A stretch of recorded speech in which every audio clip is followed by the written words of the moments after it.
데일리 브리핑.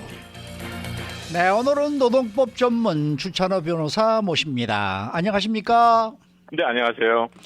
조지 게스콘 LA 카운티 검사장이 지난 6일에 레이버 저스티스 유닛, 그러니까 노동사법부 창설을 발표했습니다.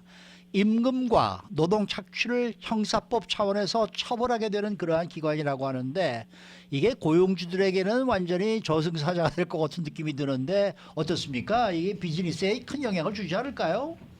네, 큰 영향을 줄 거라고 예상되고 있습니다. 남가주 고용주들은 상당히 긴장하고 있는 게 사실이고요. 임금 문제는 주로 합의 액수나 벌금을 지불하고 해결하는 게 지금까지의 통상적인 해결 방법이었습니다. 네. 이 미지급 임금 문제를 근거로 고용주를 형사 처벌을 하는 것은 이 노동법 임금 이슈를 반드시 뿌리를 뽑겠다는 의도가 명백하다고 볼 수 있겠습니다. 이 Labor Justice Unit (LJU는) 이 경력이 있는 이 노련한 검사와 수사관으로 이 구성된 전담팀을 제공을 하게 되고요. LJU는 이 노동법 집행에 초점을 맞춤으로써 임금 착취와 노동 착취를 없애기 위한 투쟁을 강화할 것으로 보입니다. 사실 로스앤젤레스는 여전히 미국의 임금 착취 중심지라는 이유와 이러한 장치를 통해서 열심히 일하는 LA 주민과 그 가족들을 임금 착취로부터 강력히 보호를 하게 될 것이라고 검찰청은 발표를 했습니다. 마찬가지로 주 노동부도 합세를 해서 고의로 근로자에게 힘들게 번 임금을 거부하고 근로자를 학대하는 사업체들을 형사 기소하는 데 협력하겠다고 노동부 장관 역시 힘을 실어주었습니다. 이게 뭐 아까도 말씀하셨습니다만은 이제 의류 산업이라고 의류 기업이라고 말씀하셨고, 먼저 옛날에는 또 청소하는 업체라고 말씀하셨고, 이게 형사 처벌을 하기 위한 표적을 삼은 특정 기업이 있는 겁니까? 업소들이 따로 있는 겁니까? 네, 그렇게도 볼 수 있겠습니다. 하지만 표적을 삼은 특정 산업이나 비즈니스가 있다고는 발표하지 않았습니다. 하지만 LA 검찰청은 이미 2021년에 가주노동청과 노동법 위반 시 형사처벌하겠다는 동의와 계약이 이미 있었고요. 사실 2021년에는 tax fraud, 이 세금 사기나 탈세를 이유로 주로 건설회사와 건축회사들을 타겟을 했었습니다. 현재는 아무래도 이 노동법 위반 사항과 분쟁이 항상 많아왔던 이 의류 산업을 첫 케이스로 처벌을 했고요. 또 하나의 이유는 의류 산업에 LA만 아직도 3만 명 이상의 근로자가 있다는 것도 이유가 되겠습니다. 특별히 이 주로 여성 노동자, 그리고 영어를 구사하지 못하는 이민자들, 스페인어와 이러한 기타 아시아 언어만을 구사하는 노동자들이 많은 산업인 게 사실입니다. 검찰이 노동청과 손을 잡았기 때문에 이 모든 리드나 표적 대상은 이 노동청 소스를 통해서 나올 확률이 절대적으로 높습니다.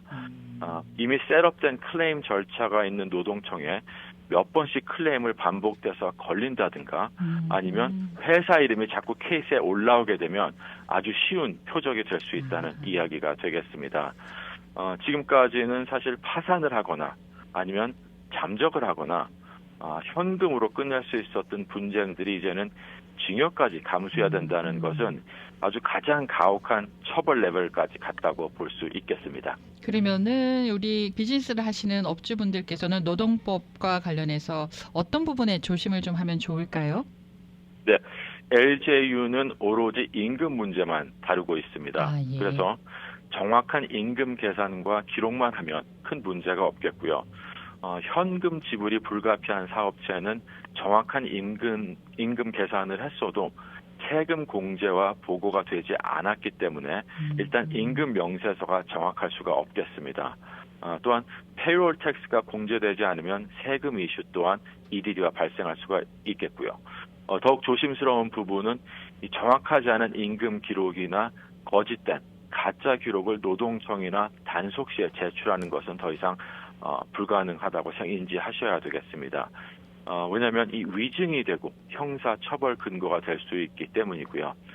다시 말해서 첫 번째는 임금의 합법적인 기록과 계산 중요합니다. 두 번째는 거짓된 증명 서류와 정확지 않은 정보를 노동청에 제출하는 것 조심하셔야 되겠고요. 네. 세 번째는 항상 말씀드렸던 직원을 독립계약자로 잘못 취급하는 것 또 하나의 문제 대상이 되겠습니다. 네. 그리고 마지막으로는 임금뿐만이 아니라 직원에게 반드시 제공해야 하는 베네핏, 혜택들이 있습니다. 예를 들어서 종업원 상해보험이라든지 네. 유급병가라든지 식사나 휴식 시간 역시 법을 위반 시 형사처벌이 가능하다는 것 다들 명심하셔야 되겠습니다. 어떤 경우에는요, 뭐 네. 현금 절반, 수표 절반 이렇게 이제 월급을 주는 경우가 있는데요. 네. 그런 경우에도 현금을 주는 것까지 다 증거를 다 남겨야 되겠네요. 앞으로는.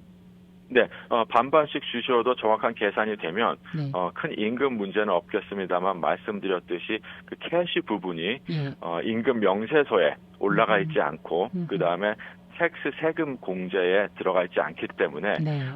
잘못된 임금 명세서는 또한 노동법 위반 사항이 되고 형사 처벌 사항이 될 수가 있겠습니다. 알겠습니다. 네. 네. 수고 많으셨습니다. 네, 감사합니다. 네, 지금까지 노동법 전문 주찬호 변호사와 함께했습니다.